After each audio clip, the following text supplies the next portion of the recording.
Remote and impregnable, these mountains hold a special power. A place of awe-inspiring beauty, where the ugliest plans are born. You are forbidden to retreat! An alpine fortress for the Nazi war machine. If you're an anti-aircraft gunner here, and your mission is to protect Hitler, well, this is the place to be.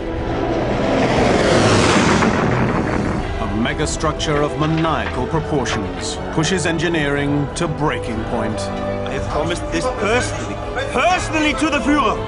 With the highest road in Germany blasted out of a cliff face and a labyrinth of tunnels cut deep into a mountain. This wasn't built just to impress Hitler. This was built to impress the world. This is the story of Hitler's infamous mountain lair and the power base which lay beneath it. The Eagle's Nest. The biggest construction projects of World War II, ordered by Hitler to secure world domination. Position festhalten! Now they survive as dark reminders of the Führer's fanatical military ambition. These are the secrets of the Nazi megastructures.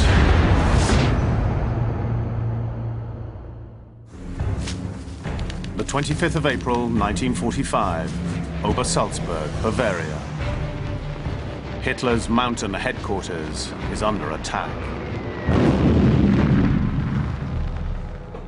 But Hitler is not there.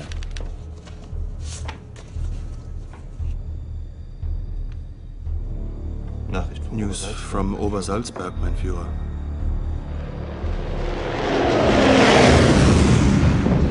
Back in Bavaria, engineer Heinz Norris takes cover.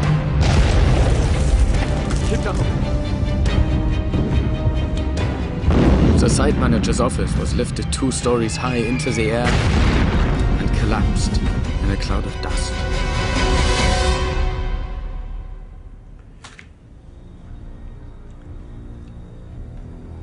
Alle werden in Sicherheit sein. All will be safe in Obersalzberg. The bunkers will hold. Norris heads for shelter. His life will depend on one of the most famous megastructures in Nazi Germany.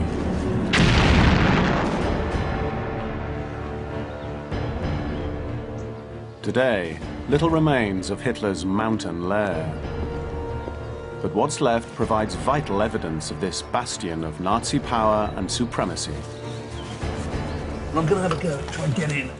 Military historian James Holland is a specialist in this dark chapter of history. I have absolutely no idea what to expect down here. Here's another corner. And another one. And we're still going down. It's horribly claustrophobic, but I guess at least you'd be safe from the bombs.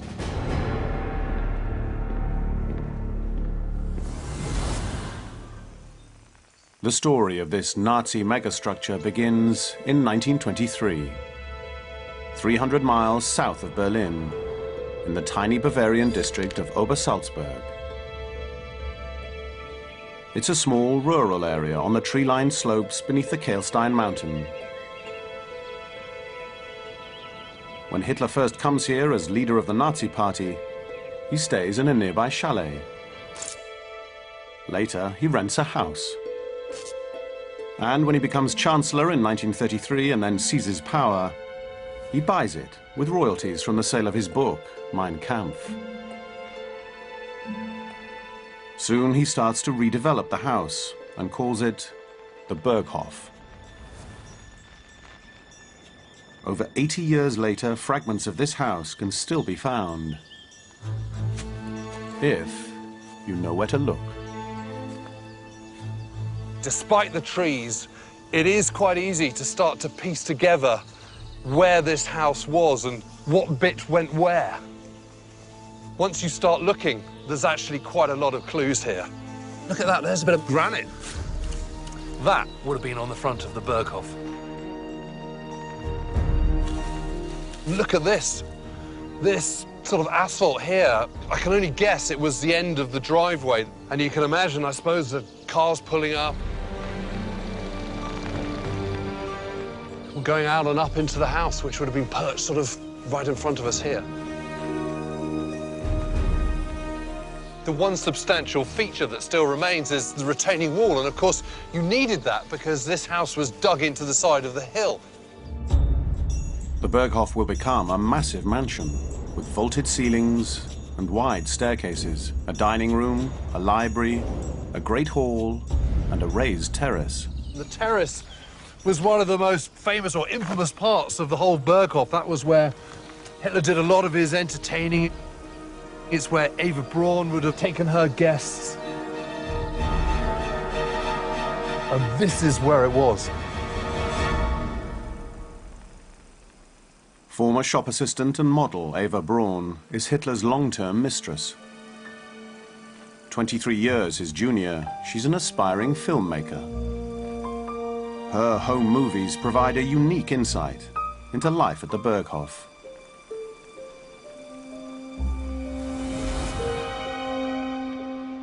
One of Hitler's favorite features is the panoramic window, looking out towards the Untersberg mountain and his homeland of Austria.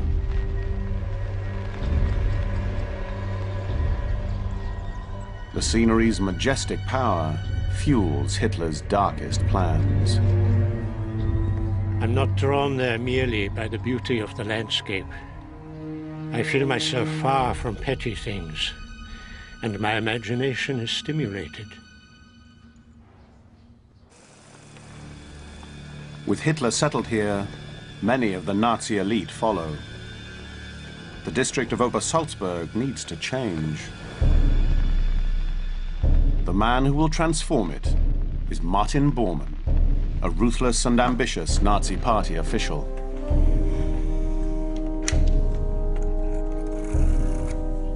Reichsleiter Bormann.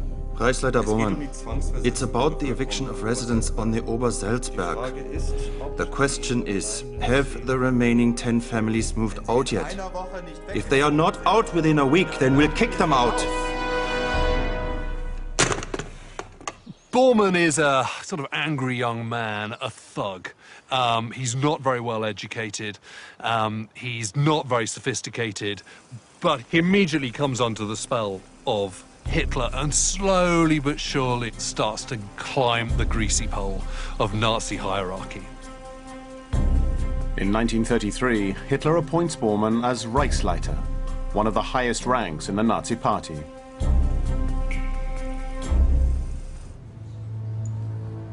The development of the Berghoff is overseen by Bormann.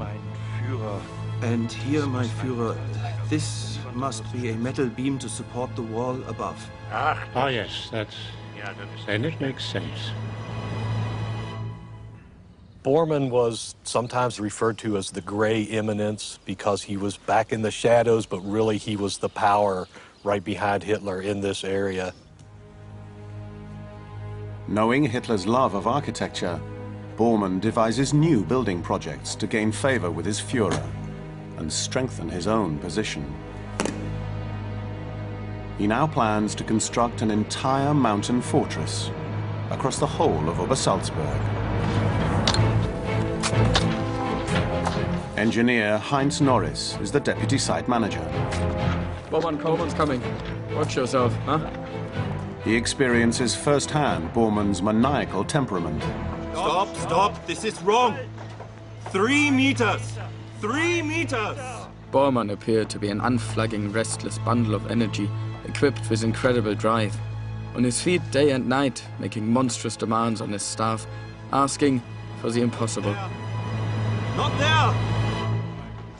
Bormann will brutally turn the quiet Alpine neighborhood into a Nazi enclave.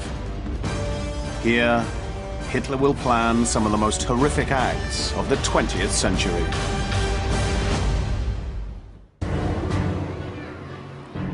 By 1936, Hitler holds total power across Germany. But he does have enemies. He's already survived several assassination attempts. As Hitler plans to spend more time at Obersalzberg, Bormann knows he needs protection. He must control everything that moves in and out of the area. Bormann creates a high-level security system. An SS checkpoint is placed down the valley in the nearby town of Berchtesgaden. Former British Army captain and military historian Patrick Bury is exploring this ring of steel. Look at this. What we've got here is a door, basically originally as it was back in 1937 when it was built. And you can see here in the SS logo that's been chipped off by the locals since then.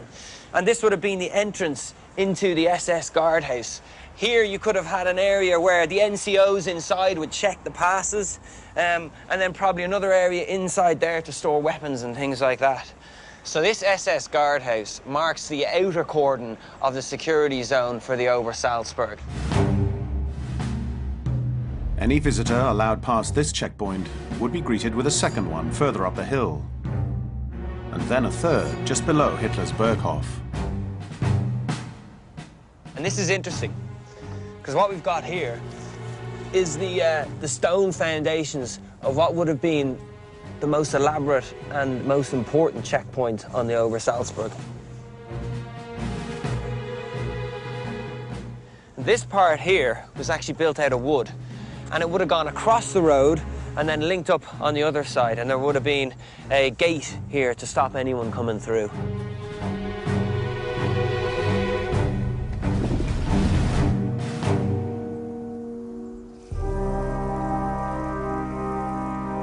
Hitler is not the only one who needs protecting. His inner circle often stay here too. There's Heinrich Himmler, chief of all security forces. Joseph Goebbels, Hitler's propaganda minister. And Hermann Goering, the second most powerful man in Germany who helped Hitler to the top.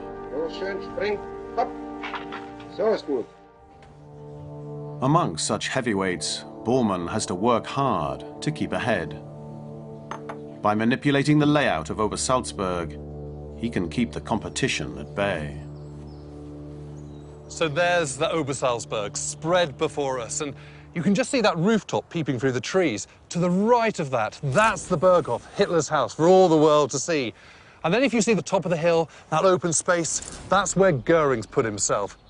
In between the two, driving a wedge, that's Martin Bormann, where he can keep a good eye on his Führer.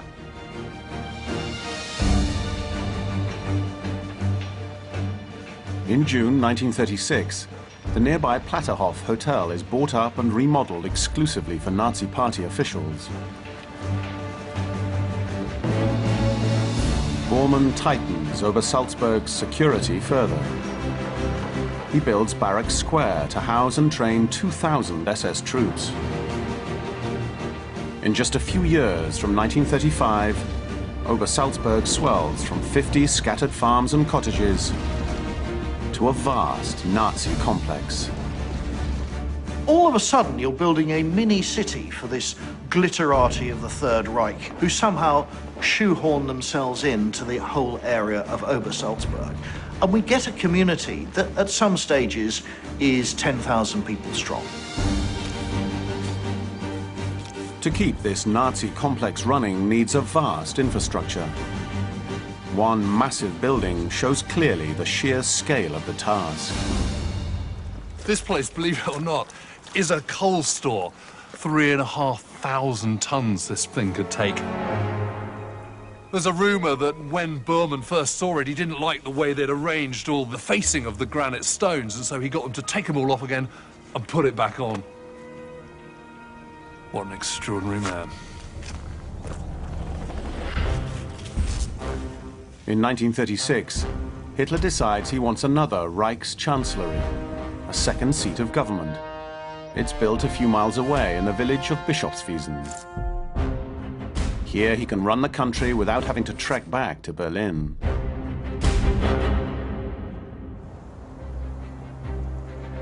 Knowing Hitler is inspired by the landscape surrounding Obersalzberg, in the autumn of 1936, Bormann embarks on his most ambitious project yet. He hatches a plan to build the highest and most spectacular road in the whole of Germany, up the Kehlstein mountain. An extreme building project, all to please one man, Adolf Hitler. Well, the workers aren't a problem. The man who is responsible for attempting this seemingly impossible project is Chief Engineer Hans Hauptner. And that must happen next week. Next week? The plans must be on my desk next week. Hauptner is soon to experience Bormann's ruthless determination, which threatens to jeopardize everything. I have promised this personally to the Führer.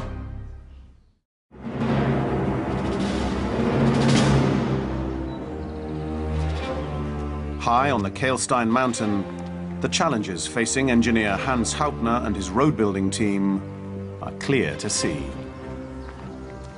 When they began work on this road in the spring of 1937, there was still snow on the ground, and as there is here now, and you can see this rock here, you can see just, it's so steep.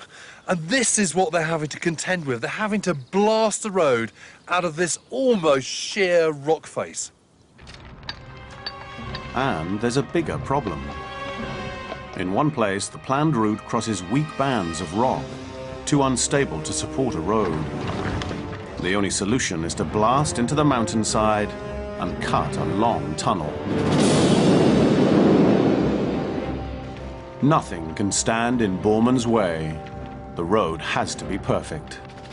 The whole point about this road is that it's stunning, that at every turn it fulfills a sort of romantic ideal. The road is 4 miles long, and yet pushed to the limit, the engineers complete it within only 13 months. It's just another challenge that shows that the Germans and the Nazis can do anything they want.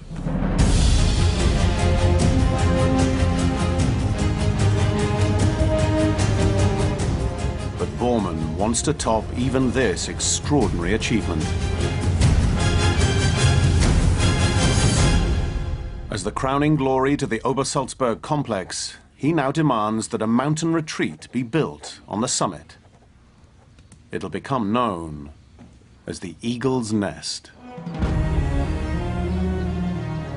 Here, Hitler will be able to impress world leaders with breathtaking vistas, made accessible by Nazi engineering. But Hauptner and his team believe such a structure is impossible. The mountain peak isn't big enough for both a road and a building. Their solution is radical. End the road short of the summit, bore a tunnel into the mountain, and with an elevator, climb the last 400 feet to the building on the top. This idea is preposterous. I want the road to continue to the summit. Stop wasting my time. Herr Reichsleiter, we have conducted a thorough survey. Part of the summit will have to be destroyed to accommodate a road. The terrain will be bumpy. It will be an uncomfortable journey. All right. Build your elevator. Just for once, Hauptner wins. 800 new workers are drafted in to work high above the snow line at 5,300 feet up. But just 6 months into the build, Hans Hauptner gets a nasty surprise. Hitler demands to see it. Tell me, Hauptner, what's that supposed to be? This is unbelievable! One man remembers Bormann's behavior only too well. It's here. Engineer Heinz Norris often witnessed Bormann's tyrannical nature. He was extremely prone to fits of anger and rage. Outrageous! And in that state, he was impervious to all reasoning. The Führer will be here in 3 weeks. I can't show him this!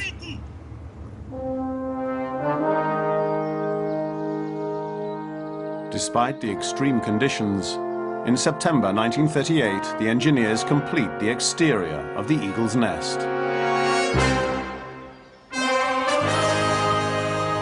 A spectacular climb of 5,600 feet up the mountain road, leads to an impressive tunnel entrance. This tunnel is over 100 yards in length. It's lined with granite floor and marble all around. The tunnel ends right inside the mountain, beneath 400 feet of rock. And from the tunnel you step into the vestibule of a dome lined with polished marble.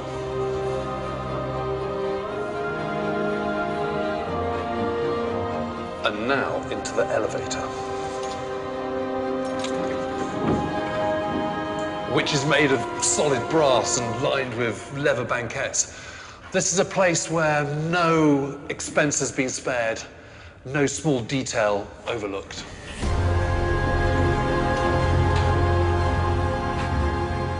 The elevator is designed to carry 15 people. It climbs the last 400 feet to the summit, 6,000 feet up.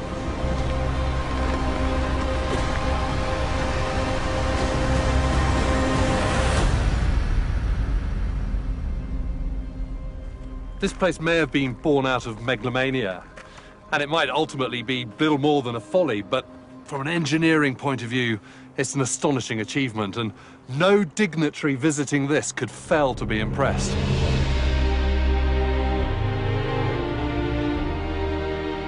Today, the Eagle's Nest is a tea house open to the public, but there's still evidence of its dark Nazi past.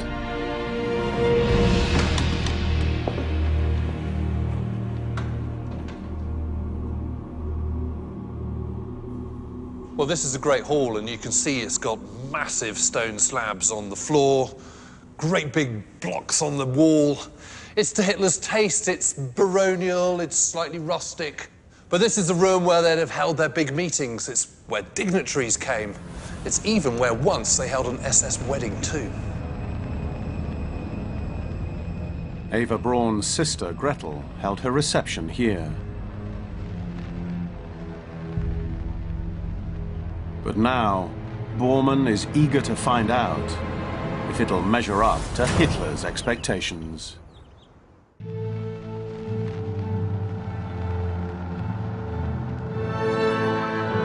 On the 16th of September 1938, Hitler visits the Eagle's Nest for the first time.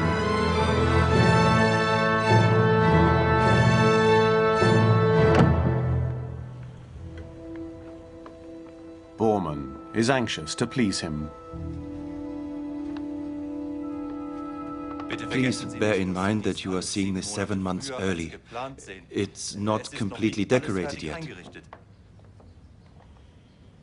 I feel that I will only be visiting here occasionally. The air is thin. I'm not sure that the elevator is altogether safe. I can imagine it will be prone to lightning strikes. True to his word, Hitler rarely visits the Eagle's Nest. In contrast, Eva Braun uses every opportunity to drive up here, recording her trips with her home movie camera. Hitler excludes her from most of the official functions at the Berghoff, so she enjoys escaping to the mountaintop with friends and family. But Eva describes her lifestyle as being a prisoner in a golden cage. And for Bormann, his plan to please Hitler has failed. Now, his position looks threatened. There's a moment, I think, when Hitler first sees the Eagle's Nest, when the relationship between the Führer and Martin Bormann is at risk. And the relationship could have gone two ways. Hitler could have found Martin Bormann an irritant and someone who falls out of favor. But in fact, it goes the other way. Because Martin Bormann becomes the gatekeeper to Obersalzberg, Hitler relies on him more and more, and there is no one else there that he can turn to other than Martin Bormann. Despite this one error of judgment, Bormann has so cleverly outmaneuvered all his rivals, he's now indispensable to Hitler. Ah, the mole who moves mountains overnight. And since 1935, Bormann has created for Hitler the perfect Nazi stronghold. I'll take care of it. While Bormann has been building, Hitler has been hell-bent on expanding the fatherland. At the Berghoff in February 1938, he makes the decision to demand a union with Austria, which he successfully annexes the next month without conflict. In the following spring, Germany invades Czechoslovakia, again meeting no resistance. Then, once more at the Berghoff, he sets his sights on Poland. On the 24th of August 1939, at 3 in the morning, Hitler stands on the terrace with his valet and a house guest. They looked out over the Untersberg and they saw a strange phenomenon. The aurora borealis was shimmering in the sky and covering the Untersberg and the valley below, a sort of strange red colour that crept up upon them and over their hands and faces. Hitler takes it as a sign. I've never seen anything like this. It looks like a sea of blood. This time we won't bring it about without violence. Within 1 week, Hitler invades Poland. On the 1st of September 1939, the Second World War begins.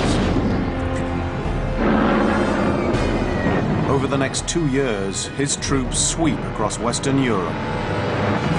He then sets his sights on the Soviet Union.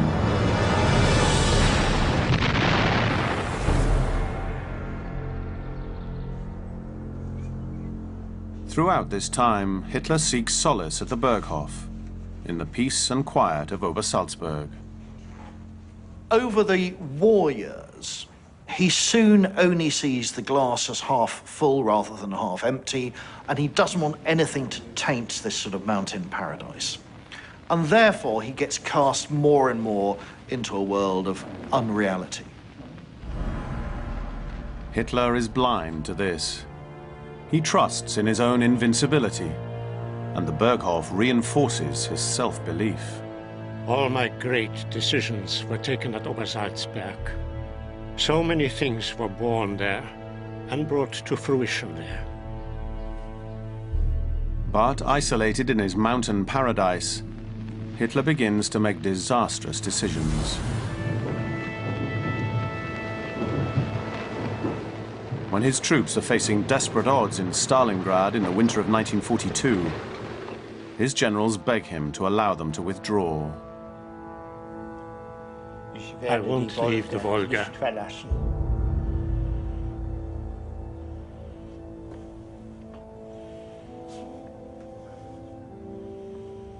I won't go back from the Volga. You are forbidden to retreat! You must hold your position!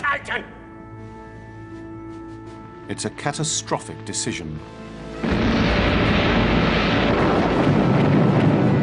Hitler's forces are slaughtered. 850,000 killed, wounded, or captured.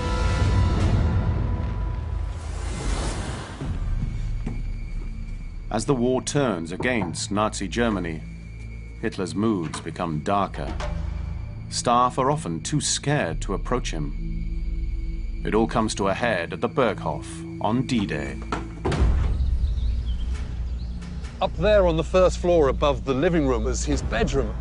And it was here on the morning of the 6th of June, 1944, that he was finally told about the Allied invasion in Normandy. It was a little bit late in the day, to be honest. It was about 10 in the morning because Hitler was a notorious late sleeper and no one dared wake him up.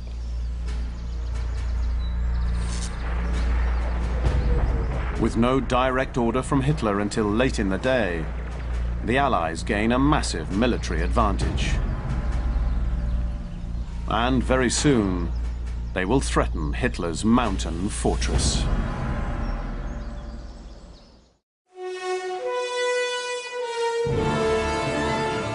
For most of the war, the Obersalzberg region, hidden away in the southeastern corner of Germany, has remained virtually untouchable. But when the Allies develop long-range bombers and their raids become more daring, Hitler's mountain stronghold begins to look vulnerable. Bormann comes up with a defense plan. He wants firepower high up in the mountains. He installs anti-aircraft guns along the mountain ridge overlooking the Obersalzberg complex, as military expert Patrick Bury explains.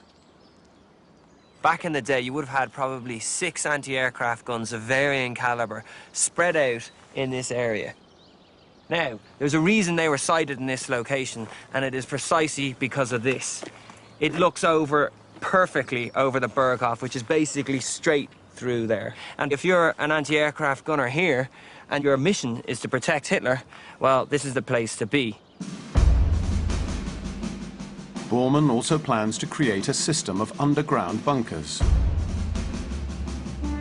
He calls for over 3 miles of interlinking tunnels to be built, and a secret headquarters for the Führer, right behind the berghoff. Engineer Heinz Norris oversees the building of the berghoff bunker. This is going to take months. We finished the first section in record time. Then we were suddenly told we had to have the whole thing finished by Christmas 1943. That was completely insane. Underground bunkers are even built beyond Obersalzberg. The Reichschancellery, which still stands today in the nearby village of Bischofswiesen, is equipped to operate even under siege.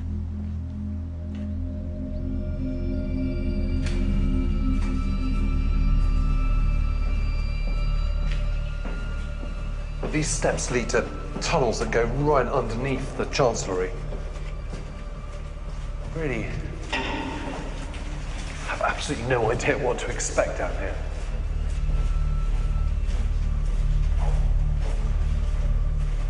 I can feel we're going down. It feels very sort of enclosed and tight. Here's another corner. And another one. And another corner.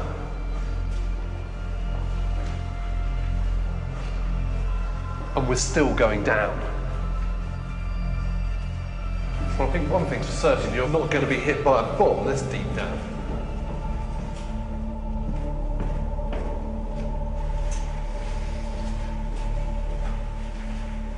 Oh, this is unmistakably the power room. This is where the generators would have been.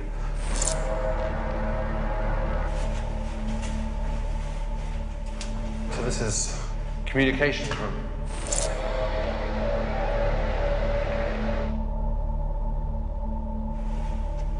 Aborta, well, that means ablutions.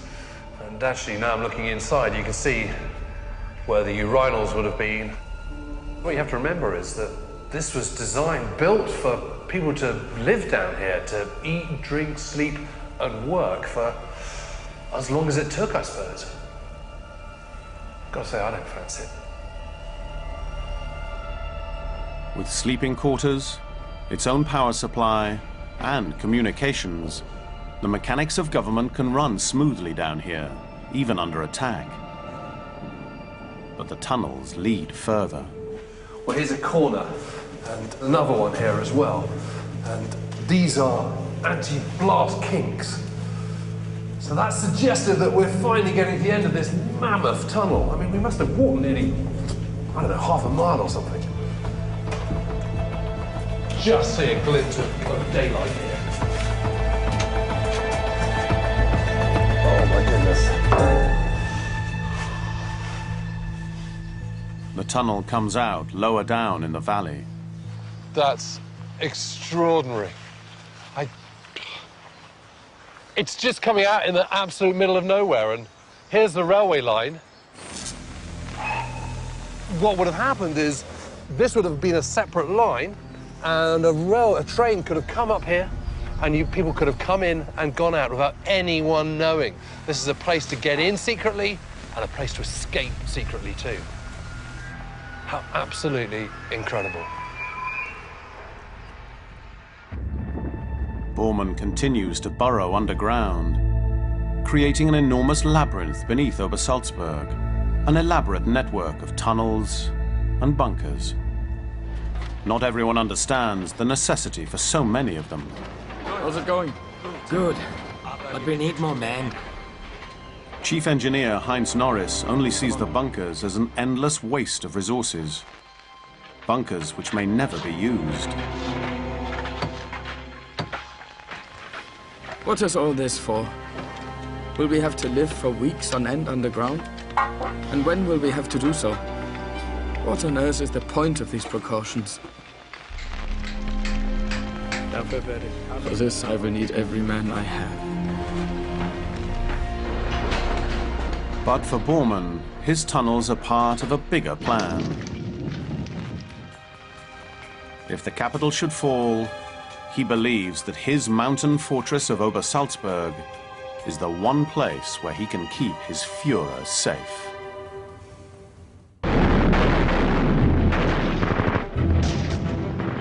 As Germany collapses, Hitler is in Berlin. On the 20th of April 1945, the Russian army is closing in.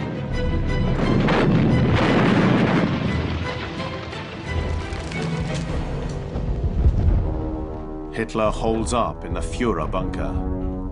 He's far from the safety of Obersalzberg. My Führer, we must move our headquarters to Obersalzberg. I've made all the arrangements. Your Alpine redoubt awaits your arrival. I will not be a dishonored runaway. I am the Führer as long as I can lead. I cannot lead by sitting on a mountain. I did not come into the world solely in order to defend the berghoff. I will fight and win the Battle of Berlin or perish. Despite Hitler's long attachment to Obersalzberg, he abandons any chance of returning. It's always going to be the 1,000-year Reich or it's going to be Armageddon. And it's clearly going to be Armageddon.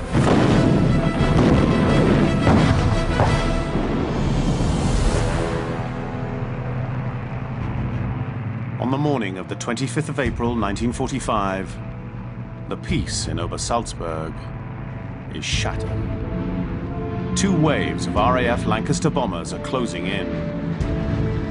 After years of intelligence gathering, the Allies are aware of Obersalzberg and its defenses. They're aiming to destroy any last chance of a Nazi counterattack. But Bormann's anti-aircraft guns high above the Berghoff are waiting for them. Now, there's one slight problem with the position, and that's because although it's hidden from view by this ridgeline, it can't defend anything coming from that direction. And of course, on the morning of the 25th of April, when the Berghoff is bombed, which way do the bombers come from?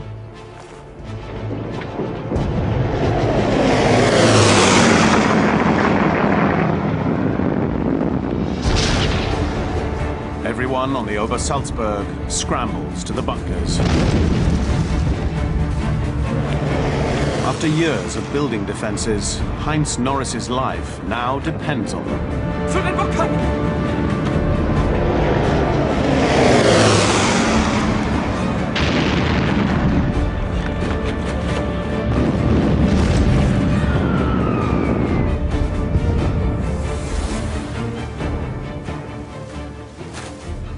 It was in a bunker like this that Heinz Norris took protection during the Allied bombing raid on the Obersalzberg. This bunker wouldn't have survived a direct hit from an Allied bomb, but crucially, it gave you more protection than being out on the exposed slopes and in the woods.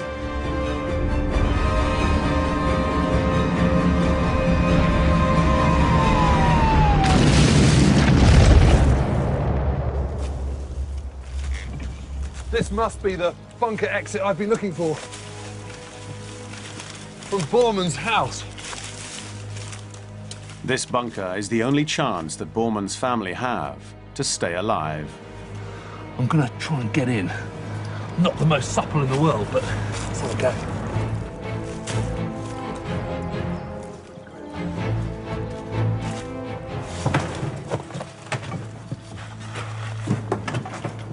When Bormann was with Hitler in the Führer bunker in Berlin, his family was still here. He had 10 children. And when the air raid siren went off, they would have entered the tunnel complex from an entrance within the house, gone down the steps into pre-prepared rooms. And here they would have sheltered while the bombs fell.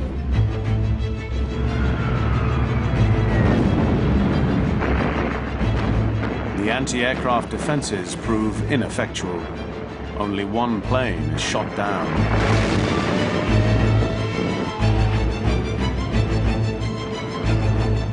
The RAF drops over 1,200 tons of bombs on Obersalzberg in a raid that lasts for 2 hours.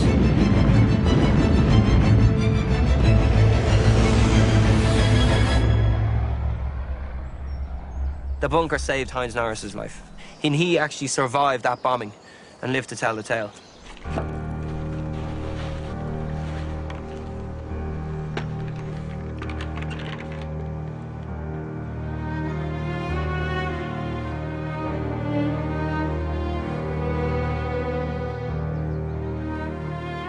Bormann's family, hidden deep below ground, also escape unscathed.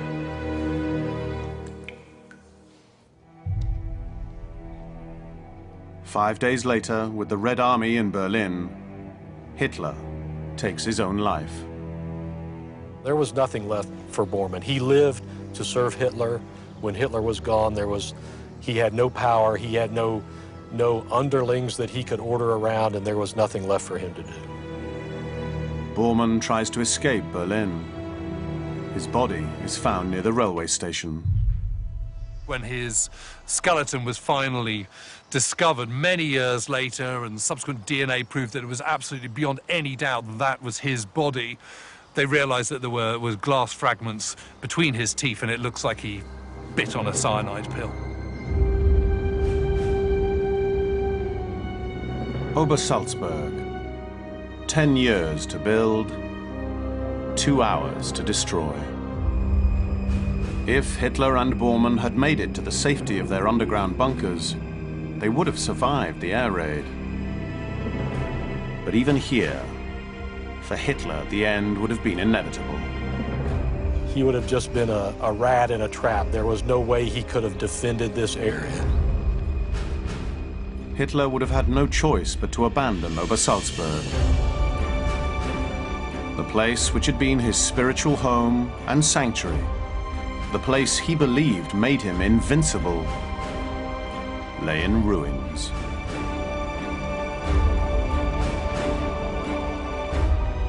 But one building remains, the Eagle's Nest, the most superfluous building of all.